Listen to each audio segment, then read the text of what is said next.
আজকে আমরা দ্রবণ বা সলিউশন নিয়ে আলোচনা করব। এখন এই দ্রবণ বা সলিউশনের মধ্যে কোন কোন অংশের উপর আজকে আমরা আলোকপাত করছি সেটা আমরা একটু আজকে দেখে নিচ্ছি।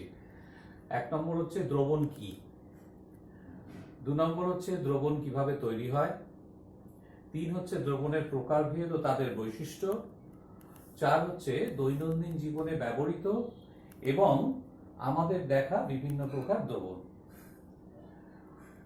আমরা নর্মাল লাইফ বা দৈনন্দিন জীবনে আমরা বিশুদ্ধ পদার্থ খুব কমই দেখতে পাই। আমাদের চারপাশে যে সকল বস্তুগুলো বা পদার্থগুলোকে দেখি তারা স্বভাবতই অধিকাংশই হচ্ছে মিশ্রণ। যেমন আমরা যদি দেখি, আমাদের চারপাশে তাকাই বা আমরা যদি দেখি তাহলে দেখতে পাবো যে আমরা বাড়িতে যে সকল বাসনপত্র ব্যবহার করি বা অনেক সময় মূর্তি, ফুলদানি, এই সব ধাতব জিনিস যেগুলো ব্যবহার করি সেগুলো অধিকাংশই হচ্ছে মিশ্রণ দিয়ে তৈরি।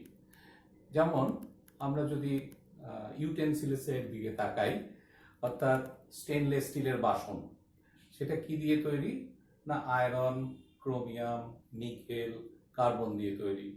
আবার বাড়িতে টেবিলে রাখা যদি ফুলদানির দিকে তাকাই, সেটা জার্মান সিলভারের দিয়ে তৈরি, সেটা হচ্ছে কপার, জিঙ্ক, নিকেল দিয়ে তৈরি। আবার বিভিন্ন জায়গায় আমরা মূর্তি দেখেছি ব্রোঞ্জের তৈরি হয়, সেটা হচ্ছে আমরা দেখতে পেয়েছি যে সেগুলো হচ্ছে কপার এবং সেটা হচ্ছে টিন দিয়ে তৈরি। আবার রোগীর পথ্য হিসাবে যদি আমরা দেখি যে হসপিটাল বা নার্সিং হোমে কখনো কখনো বা বাড়িতে অ্যারেঞ্জ করা হয় যে ইন্ট্রাভেনাস ইনজেকশন দেওয়ার ব্যবহার করা হয়। সেই ইন্ট্রাভেনাস ইনজেকশন প্রকৃতপক্ষে যে সোডিয়াম ক্লোরাইডের 0.9% একুয়াস সলিউশন বা জলীয় দ্রবণ, সেটা হিউম্যান ব্লাডের যে প্লাজমা, সেখানে যে সোডিয়াম আয়নের কনসেন্ট্রেশন সেটার সঙ্গে সমগারত্ব বিশিষ্ট। তো এগুলো আমরা দৈনন্দিন জীবনে দেখেছি বা দেখে থাকি। আবার বাড়িতে যদি এরকম একটা গ্লাস নিয়ে তার মধ্যে জল রেখে সামান্য চিনি যোগ করে যদি আলোড়িত করা যায়, বা জল গ্লাসের পরিবর্তে যদি আমরা বিকার নিই, তাহলে সেক্ষেত্রে তার মধ্যে যদি চিনি যোগ করে আমরা আলোড়িত করি, তাহলে দেখা যাবে অল্প কিছুক্ষণের মধ্যেই চিনিটা কিন্তু অদৃশ্য হয়ে যাচ্ছে। এখন এইটা কি হলো না, একটা এক দশা বিশিষ্ট মিশ্রণ তৈরি হলো। এখানে দশা বলতে আমরা কি বোঝাতে চাইছি, কঠিন, তরল বা গ্যাসীয় অবস্থাকেই মূলত বোঝানো হচ্ছে। যদিও দশার একটা ব্যাপক অর্থ আছে, কিন্তু এই লেভেলের জন্য আমাদের এর মধ্যেই সীমাবদ্ধ আমরা রাখছি। এবার কথাটা আমরা বললাম যে চিনিটা অদৃশ্য হয়ে গেল, তাহলে এখানে একটা কি তৈরি হলো, একটা যে মিশ্রণ তৈরি হলো, সেই মিশ্রণ থেকে আমরা যদি যে কোনো অংশ থেকে যদি কিছুটা অংশ তুলে নিয়ে তার স্বাদ গ্রহণ করি, তাহলে দেখতে পাবো যে সব জায়গায় কিন্তু একই রকম মিষ্টতা অনুভব করা যাচ্ছে। তাহলে আমরা বলতে পারি এটা হচ্ছে একটা সমসত্ব মিশ্রণ। এখন এই সমসত্ব মিশ্রণ ব্যাপারটা কি, সমসত্ব মিশ্রণে কি হয় যে উপাদান, গঠন এবং ধর্ম সব জায়গাতেই কিন্তু একই রকম থাকে। সাধারণ মিশ্রণে যেটা হয়, উপাদানগুলোকে আমরা যেমন ভাবে খুশি পরিবর্তন করতে পারি, কিন্তু যখন সমসত্ব মিশ্রণ হয় বা দ্রবণের ক্ষেত্রে আমরা উপাদানগুলোর আপেক্ষিক পরিমাণকে একটা নির্দিষ্ট সীমা পর্যন্ত অ্যাকচুয়ালি পরিবর্তন করতে পারি। তাহলে আমাদের দ্রবণের সংজ্ঞাটা তাহলে কি দাঁড়ায়, 2 বা ততোধিক পদার্থের, সেটা কঠিন হতে পারে, তরল হতে পারে অথবা গ্যাসীয় পদার্থ হতে পারে, যে কোনো অংশের উপাদান, গঠন ও ধর্ম, এটাকে যদি আমরা এইভাবে বলি যে কম্পোজিশন অ্যান্ড প্রপার্টিজ যদি একই রকম থাকে এবং উপাদানগুলোর আপেক্ষিক পরিমাণকে যদি একটা নির্দিষ্ট সীমা পর্যন্ত পরিবর্তন করা যায়, তবে সেই সমসত্ব মিশ্রণকে বলা হচ্ছে দ্রবণ। তাহলে দ্রবণ তৈরি হতে গেলে আমরা একটু বোর্ডে দেখে নিই।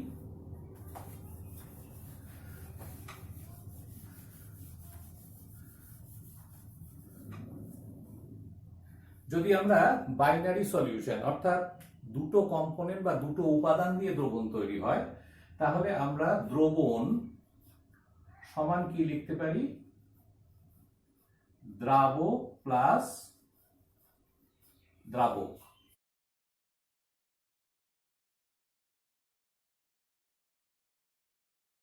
আমরা কি লিখলাম? দ্রবণ সমান তাহলে দ্রাব প্লাস দ্রাবক। আমরা এটাকে একটু ইংলিশে লিখে নিই, সলিউশন, এটা হচ্ছে সলিউট, আর এটা হচ্ছে সলভেন্ট। এবার প্রশ্ন হচ্ছে দ্রাবক কাকে বলবো, দ্রাবক কাকে বলবো? দ্রাবক হচ্ছে আমরা যে দ্রবণে যে উপাদানটার পরিমাণ বেশি থাকে এবং যার ভৌত অবস্থা দ্রবণের ভৌত অবস্থার অনুরূপ হবে তাকে আমরা বলি দ্রাবক। আর দ্রবণে যে পদার্থটা তুলনামূলকভাবে কম পরিমাণে থাকে তাকে আমরা বলি দ্রাব বা সলিউট। তাহলে আমরা দেখতে পাচ্ছি যে সলিউশন মানে কি দিয়ে তৈরি হচ্ছে? সলিউট প্লাস সলভেন্ট দিয়ে তৈরি হচ্ছে সলিউশন। এখন এরকম হতে পারে যে 55 গ্রাম আমি পটাশিয়াম নাইট্রেট 50 গ্রাম ওয়াটারে দিয়েছি। তাহলে যেহেতু পটাশিয়াম নাইট্রেট অতিমাত্রায় জলে দ্রাব্য, তাহলে সেক্ষেত্রে পটাশিয়াম নাইট্রেটের পরিমাণ বেশি হওয়া সত্ত্বেও আমরা দেখতে পাচ্ছি যে দ্রবণের যে ভৌত অবস্থা দ্রাবক জলের ভৌত অবস্থার অনুরূপ। সুতরাং এক্ষেত্রে কিন্তু আমার জল দ্রাবকই থাকছে, পটাশিয়াম নাইট্রেট কিন্তু দ্রাবক হিসাবেই ব্যবহৃত হচ্ছে। এবার আমরা একটু চলে আসি যে এই যে দ্রবণ তার প্রকারভেদের কথা আমরা বলেছি, সেই প্রকারভেদে আমরা একটু আসব। প্রকারভেদে আসার সময় আমরা অনেকগুলো জিনিস নিয়ে আমরা সেখানে আলোচনা করব। যেমন হচ্ছে আমাদের দৈনন্দিন জীবনে তো অনেক রকম আমরা মিশ্রণ দেখতে পাই, কিছুক্ষণ আগে আমরা বলেছি। যেমন আমরা যদি এই চিনির জলীয় দ্রবণ বা খাদ্য লবণের জলীয় দ্রবণ ছাড়াও আমরা দেখেছি জলের মধ্যে যদি স্টার্চ বা ভাতের ফ্যান আমরা দেখেছি, এটা যেমন হতে পারে। আবার ডিটারজেন্ট বা সোপ জলের মধ্যে দিলে সেটাও কিন্তু আমরা দ্রবণ হিসাবে দেখে থাকি দৈনন্দিন জীবনে। এখন তাদের কোনটা কোন শ্রেণীর অন্তর্ভুক্ত হবে বা তাদের প্রকারভেদই বা কি হবে সেটা আমাদের জানাটা কিন্তু বিশেষভাবে দরকার। এখন সেই জন্য আমাদের কিন্তু দ্রবণের কিছু প্রকারভেদ আছে।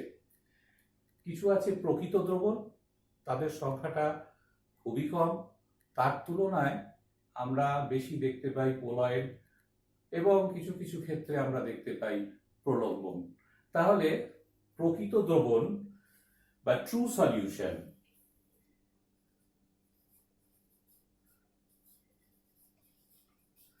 প্রকৃত দ্রবণ এটাকে আমরা বলছি ট্রু সলিউশন।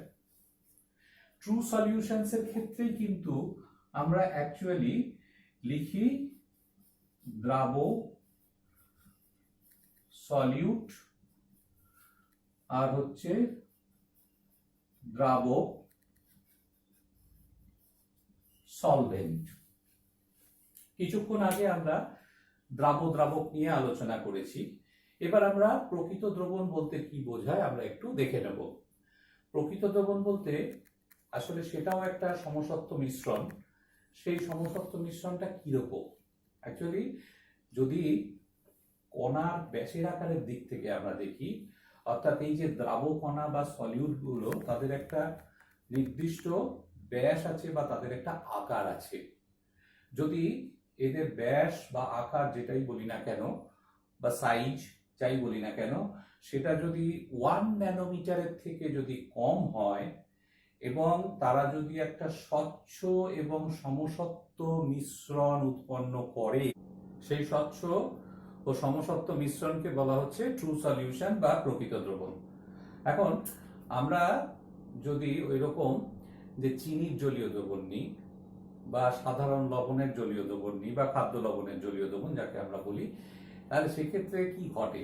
প্রথমে আমরা যদি চিনির জলীয় দ্রবণের ক্ষেত্রে চলে আসি, তাহলে চিনির এই যে এটা হচ্ছে সুগার। সুগারটা অ্যাকচুয়ালি এদের মধ্যে পলিহাইড্রক্সি অ্যালডিহাইডস বা কিটোনস, এবং এরা কি হয়, এরা হচ্ছে সমযোজী ধ্রুবীয় পদার্থ, আর জল হচ্ছে ধ্রুবীয় দ্রাবক। এদের মধ্যে একটা আন্তরাণবিক আকর্ষণের ফলে দেখা যায় যে চিনির অণুগুলো পরস্পর নিজেদের থেকে বিচ্ছিন্ন হয়ে তারা জলের আন্তরাণবিক যে স্পেস বা ফাঁকা স্থান, অর্থাৎ ইন্টারমলিকুলার যে ভয়েড স্পেস, জলের ইন্টারমলিকুলার ভয়েড স্পেসের মধ্যে তারা ঢুকে গিয়ে একটা সমসত্ব মিশ্রণ তৈরি করে। আবার যদি আমরা সোডিয়াম ক্লোরাইডের মতো যে ত্রিমাত্রিক যে কেলাস যে আয়নীয় যৌগগুলো, সেগুলো পুরোপুরিভাবে তারা আয়ন দিয়ে তৈরি, সোডিয়াম আয়ন ক্লোরাইড আয়ন দিয়ে তৈরি, তারা একটা নির্দিষ্ট জ্যামিতিক সজ্জায় কেলাসের মধ্যে সজ্জিত থাকে।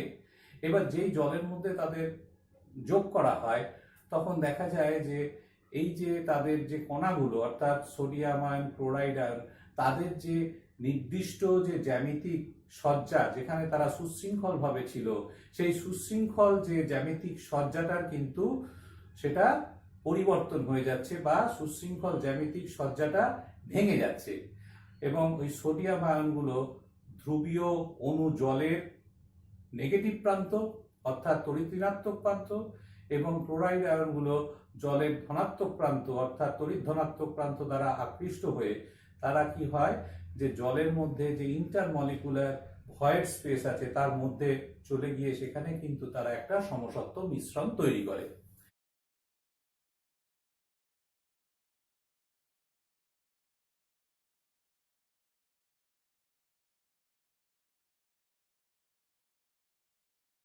আমরা স্লাইডের মাধ্যমে সেটা আমরা দেখে নিতে পারবো। এবার এদের কিছু প্রপার্টি আছে, অর্থাৎ আমরা যদি ট্রু সলিউশনসকে ফিল্টার পেপারের মধ্যে দিয়ে পাঠাই তাহলে কিন্তু সেখানে দ্রাবকগুলোকে দ্রাবকের থেকে আলাদা করতে পারবো না, বা পার্চমেন্ট পেপারের মধ্যে দিয়ে যদি পাঠাই তাহলে কিন্তু দ্রাবককে পৃথকী করা সম্ভবপর নয়। এবার আমরা যদি আরো এক ধরনের দ্রবণের ক্ষেত্রে চলে আসি, জলের মধ্যে যদি সামান্য পরিমাণ স্টার্চ দিয়ে আলোড়িত করে দেওয়া যায় তাহলে দেখা যাবে যে সেক্ষেত্রে একটা ঘোলাটে, কখনো কখনো আমরা বলি সেটাকে ঘোলাটে বলি, কখনো বলি আংশিক স্বচ্ছ একটা মিশ্রণ তৈরি হচ্ছে। এই ঘোলাটে আংশিক স্বচ্ছ এই যে মিশ্রণ, এগুলোকে আমরা বলে থাকি কোলয়েড। কোলয়েড কথাটা এসছে অ্যাকচুয়ালি 1861-এ স্কটিশ সায়েন্টিস্ট অর্থাৎ স্কটিশ কেমিস্ট টমাস গ্রাহাম প্রথম কিন্তু এই ওয়ার্ডটা চালু করে। কোলয়েড, আমরা যদি ওয়ার্ডটার দিকে তাকাই, কোলয়েড, কোলয়েডের অ্যাকচুয়ালি অরিজিন হচ্ছে কোলা। কোলা মিনস হচ্ছে গ্লু, আর আয়োডোজ কথার অর্থ হচ্ছে লাইক। তাহলে গ্লু মানে হচ্ছে আঠালো, আর আয়োডোজ মানে হচ্ছে লাইক অর্থাৎ আঠালো মতো। তাহলে স্টার্চ যেই জলে দেয়া হচ্ছে, বা স্টার্চ না হয়ে সেটা প্রোটিন হতে পারে, প্রোটিন না হয়ে সেটা ডিএনএ হতে পারে, তাহলে সেক্ষেত্রে দেখা যাবে এরকম কোলা লাইক অর্থাৎ গ্লু লাইক যে মিশ্রণটা তৈরি হচ্ছে তাকে আমরা বলছি কোলয়েড।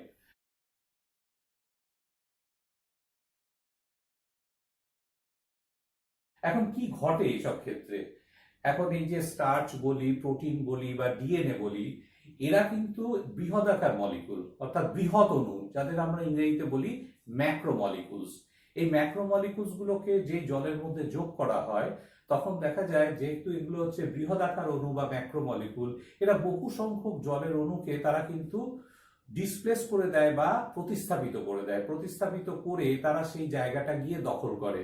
দখল করার ফলে হচ্ছে নাকি তাদের যেহেতু কণাগুলো সাইজে অনেক বড়, এবং তারা সেক্ষেত্রে করছে কি একটা ঘোলাটে মিশ্রণ তৈরি করছে।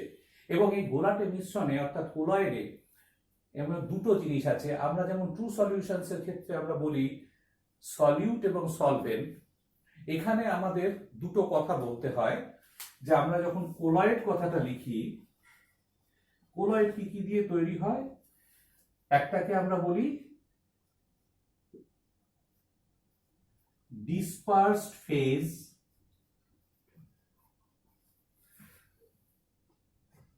আর একটা হচ্ছে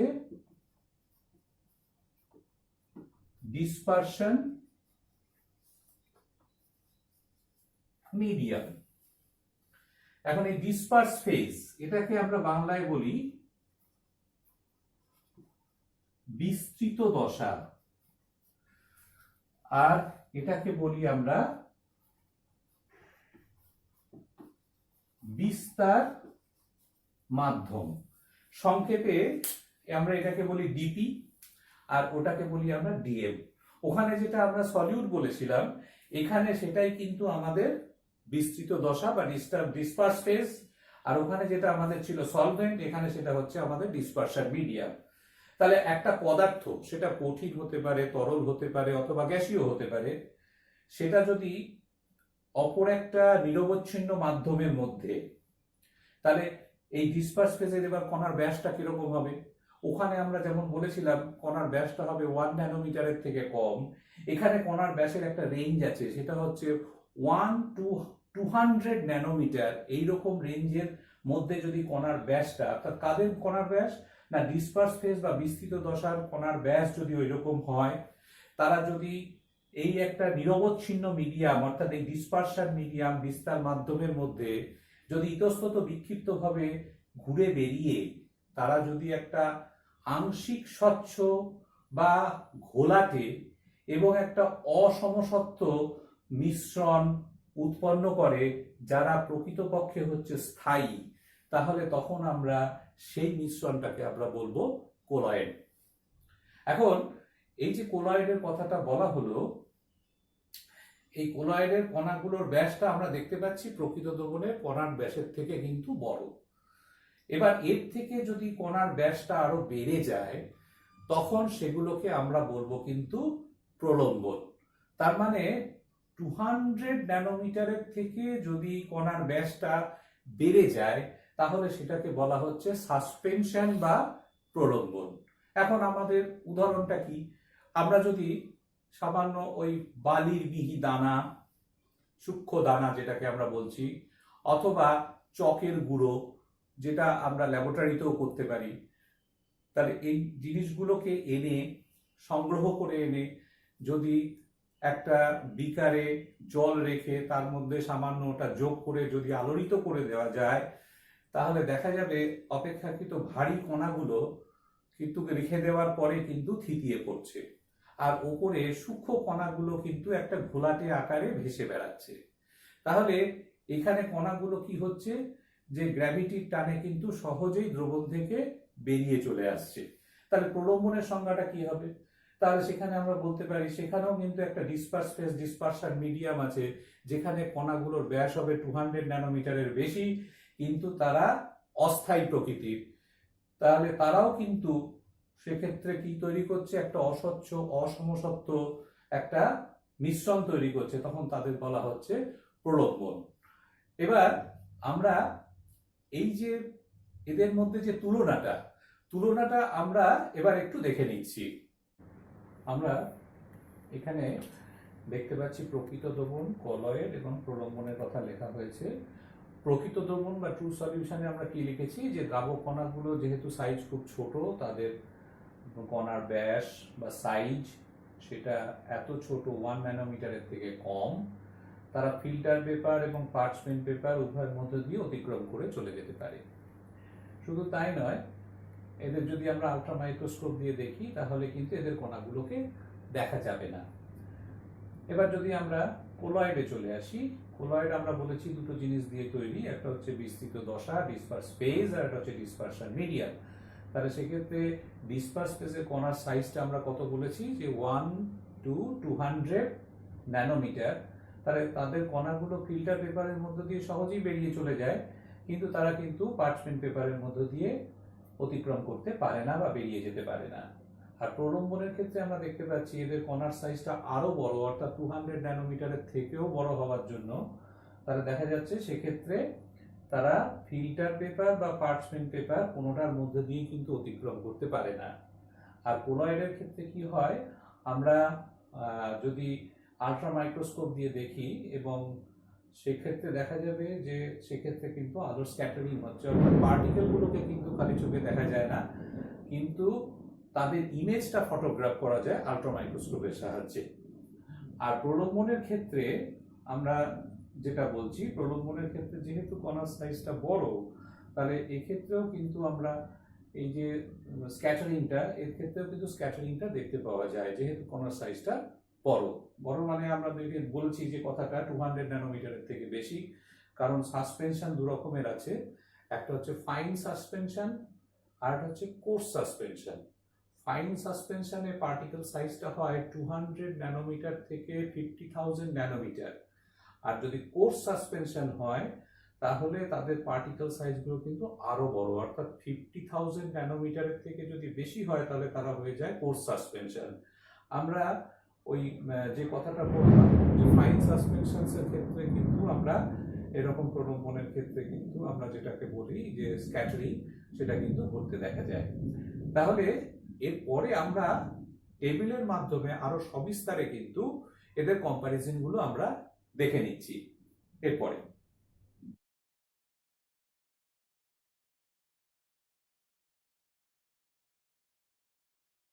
আমরা আবার কোলয়েডে ফিরে যাচ্ছি।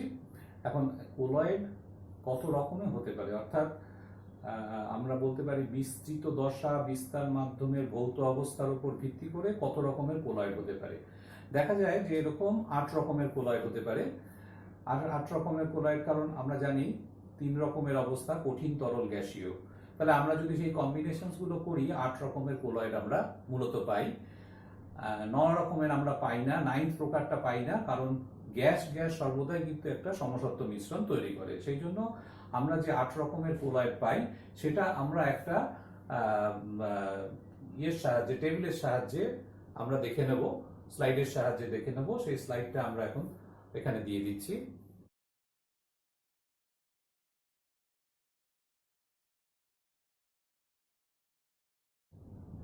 স্লাইডের মাধ্যমে আমরা বিভিন্ন রকমের কোলয়েড আমরা দেখতে পেলাম। এবার আমরা দৈনন্দিন অভিজ্ঞতার ভিত্তিতে কয়েকটা কোলয়েড সিস্টেমের গঠন সংক্রান্ত আলোচনা।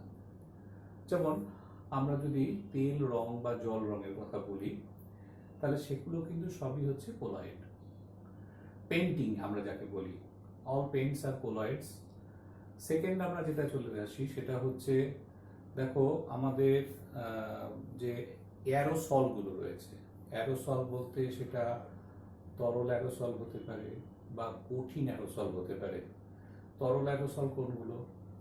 যখন হচ্ছে বায়ুর মধ্যে তরল পদার্থ যখন ভেসে বেড়াচ্ছে কোলয়েডীয় কণার আকারে, বিশেষ করে আমরা বলতে পারি ফগ, মিস্ট, ক্লাউড, এরা হচ্ছে তরল অ্যারোসল। আবার কঠিন অ্যারোসল হতে পারে। কঠিন অ্যারোসল হচ্ছে ডাস্ট পার্টিকেল, কার্বন পার্টিকেল যখন বায়ুতে ভেসে বেড়াচ্ছে তখন সেটাকে আমরা বলছি কঠিন এয়ারোসল। এছাড়াও আছে ওষুধ milk of magnesia. Milk of ম্যাগনেসিয়াটাও হচ্ছে এক ধরনের কোলয়েড। এবার এছাড়াও আমরা জানি, যারা কিছুক্ষণ আগে বললাম যে ক্লাউড, ফগ, মিস্ট, কারণ আমরা বায়ুমণ্ডলের যত উপরের দিকে উঠি তত কি হয়, তাপমাত্রা কমতে থাকে। তাপমাত্রা কমে যাওয়ার জন্য কি হয়, উপরের দিকে জলীয় বাষ্প ঘনীভূত হয়ে আপার অ্যাটমসফিয়ারে বায়ুর মধ্যে যখন ভেসে বেড়ায় সেটাই হচ্ছে মেঘ। এবার ভূপৃষ্ঠ সংলগ্ন বায়ু যখন ঠান্ডা হয় এবং ভূপৃষ্ঠ সংলগ্ন বায়ুর তাপমাত্রা যখন শিশিরাঙ্কের নিচে নেমে যায় তখন বায়ুতে থাকা যে জলীয় বাষ্প তারা ঘনীভূত হয় জলকণার আকারে, তারা কিন্তু ডাস্ট পার্টিকেলের উপর বেস করে তারা কিন্তু ঘুরে বেড়ায়, তখন তৈরি হয় হচ্ছে ফগ বা কুয়াশা। এবার এই কুয়াশাটা যদি উপরের দিকে একটু হয় তখন সেটাকে বলা হচ্ছে মিস্ট। তাহলে আমরা বলতে পারি ফগ, মিস্ট, ক্লাউড এরাও এক ধরনের হচ্ছে অ্যারোসল। তাহলে এবার আমরা চলে আসি সোডিয়াম সালফেটের কলয়েডীয় সালফার আমরা কি করে তৈরি করতে পারি। তাহলে তৈরি করতে গেলে আমাদের কি নিতে হবে? প্রথমেই কথাটা যেটা বলেছি, সোডিয়াম থায়োসালফেট। তার যে ফর্মুলা সেটা কি আমরা একটু লিখে দিই এখানে Na2S2O3 ডট 5H2O, এটা হচ্ছে সোডিয়াম থায়োসালফেটের কেলাস। এখন এই সোডিয়াম থায়োসালফেট এর মধ্যে যদি সামান্য জল দিয়ে একটু সলিউশন তৈরি করে নিই, অল্প পরিমাণ সোডিয়াম থায়োসালফেট জলের মধ্যে দিয়ে দ্রবণ তৈরি করে নিলাম, সেটা হলো ট্রু সলিউশন। এবার এর মধ্যে সামান্য পরিমাণ যদি আমরা ডাইলুট HCl অ্যাড করে দিই, তাহলে সোডিয়াম থায়োসালফেটের সঙ্গে ডাইলুট HCl এর রিয়াকশন হবে। রিয়াকশনটা আমরা একটু দেখে নিই।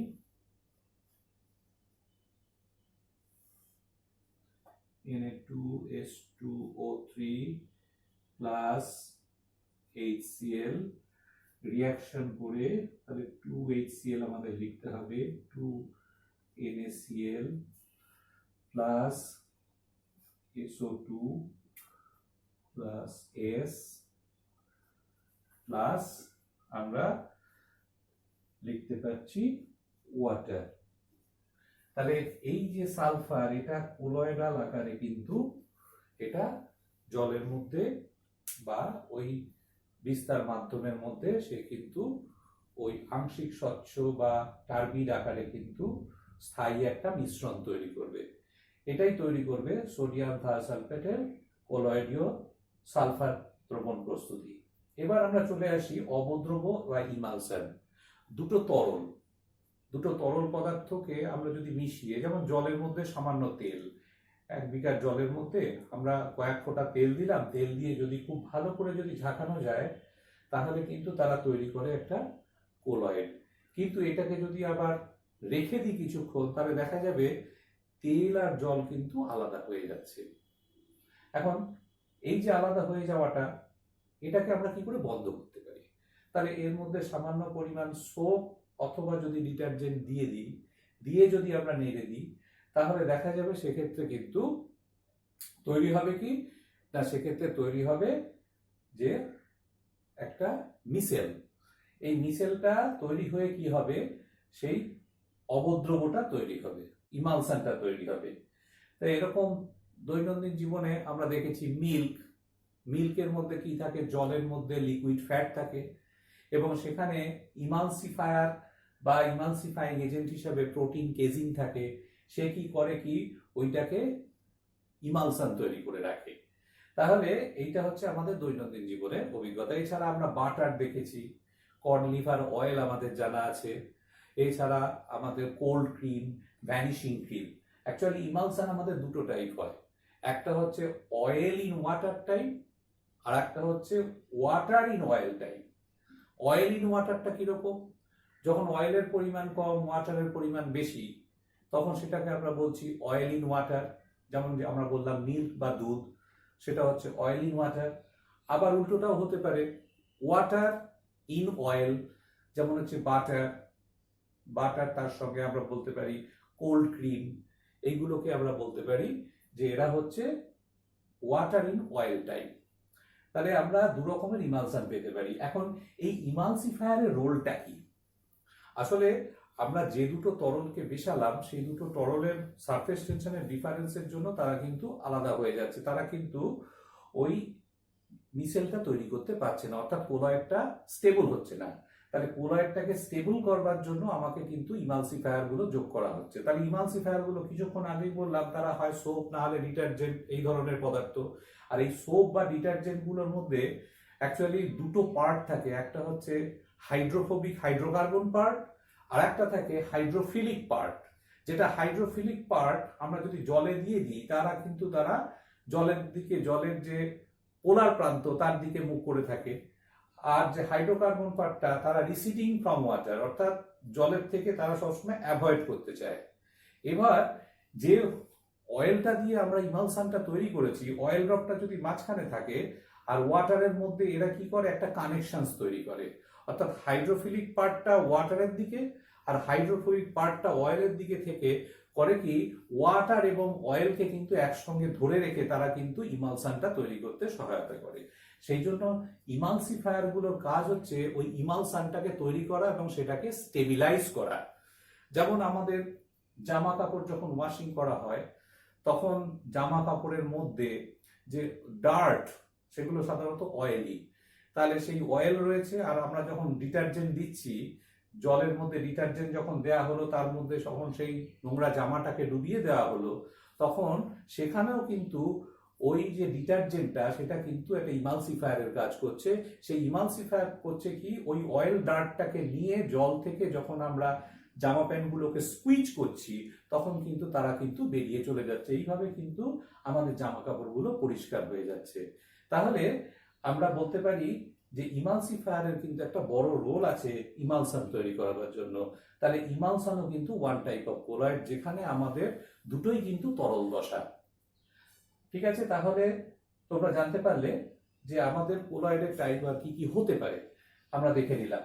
এবার আমরা যদি আবার একটু প্রথম দিকে ফিরে যাই, যে যে আমরা সমসত্ব মিশ্রণ প্রকৃত দ্রবণের কথা বলেছিলাম, আমরা যেগুলো আলোচনা করেছি এছাড়াও কিন্তু আমরা অনেক ক্ষেত্রে কেমিক্যাল রিয়াকশনস এর মাধ্যমেও কিন্তু দ্রবণ তৈরি হতে পারে। যেমন আমরা যদি ক্যালসিয়াম অক্সাইডকে জলের মধ্যে দিয়ে দিই, তাহলে সেক্ষেত্রে কি হবে, সেক্ষেত্রে ক্যালসিয়াম হাইড্রোক্সাইড তৈরি হয়ে ক্যালসিয়াম অক্সাইডটা কিন্তু ডিজলভ করে গিয়ে সলিউশন তৈরি করে ফেলছে। আবার এটাও দেখতে পাই যেমন সল্ট হাইড্রোলিসিস, যেমন আমি সোডিয়াম কার্বনেটকে যদি ওয়াটারের মধ্যে দিই, তাহলে সেখানে হাইড্রোলিসিস হচ্ছে, অর্থাৎ আমরা সোডিয়াম ক্লোরাইডের ক্ষেত্রে যেমন দেখেছিলাম সোডিয়াম সালফেটও হচ্ছে সেরকম দু ধরনের আয়ন দিয়ে তৈরি। তারাও কিন্তু ওই হাইড্রোলিসিসের মাধ্যমে কি হচ্ছে, যে ক্যাটায়ন এবং অ্যানায়নগুলো জলের যে ইন্টারমলিকুলার ভয়েড স্পেসের মধ্যে ঢুকে গিয়ে তাদের হাইড্রেশন হয়ে গিয়ে তারা কিন্তু ওই সমসত্ব মিশ্রণটা তৈরি করে দ্রবণ তৈরি করছে। তাহলে আমরা দ্রবণ সম্পর্কে একটা ওভারঅল আইডিয়াটা পেলাম। এরপরে আমরা চলে যাব পরের অংশে, যেখানে আমরা দ্রাব্যতা নিয়ে আলোচনা করব।